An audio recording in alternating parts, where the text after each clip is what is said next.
Today అయిపోయి college start అయిపోయాను. Day 19 of 1095 days challenge series మా కాలేజ్ అయిపోయినా హాస్టల్ బయలుదేరుతున్నాను. మన ప్రీ వర్కౌట్ తాగి గ్రౌండ్ స్టార్ట్ అయిపోయాము. ప్రీ వర్కౌట్ అంటే ఏంటి కదా మా కొంచెం రేపు వీడియోలో చెప్తాను ఆ డేట్ అనేది. మన రన్నింగ్ కి షెడ్యూల్ ప్లాన్ చేసి అది రేపు కానీ ఎల్లుండి వీడియోలో చెప్తాను మా. ఈ రోజు రన్నింగ్ 600 మీటర్స్ వేసాము. అలాగే 100 into 2 reps కొట్టామా స్ప్రింట్. కొంచెం వీడియోస్ లెంతీగా పెడతాము. అలాగే వర్కౌట్లు గురించి మెల్లగా నాకు తెలిసినవి చెప్తాను మా. అలాగే నేను కూడా వర్కౌట్లు నేర్చుకుంటున్నాను. నాతో పాటు ఇద్దరు సీనియర్స్ అన్ని వచ్చారు మా.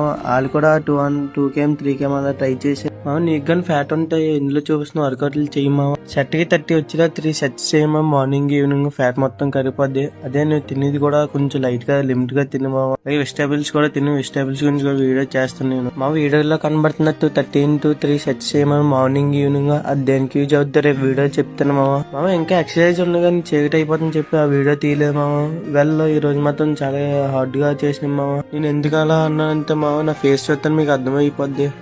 హాస్టల్ ఉన్నప్పుడు మనీ విలువ పేరెంట్స్ విలువ తెలుస్తుంది మామ. అలాగే స్టడీ విలువ కూడా తెలుస్తుంది. గ్రౌండ్ అయిపోయి మమ్మీతో 5 minutes మాట్లాడడం మొత్తం పీస్ఫుల్ గా అనిపించింది.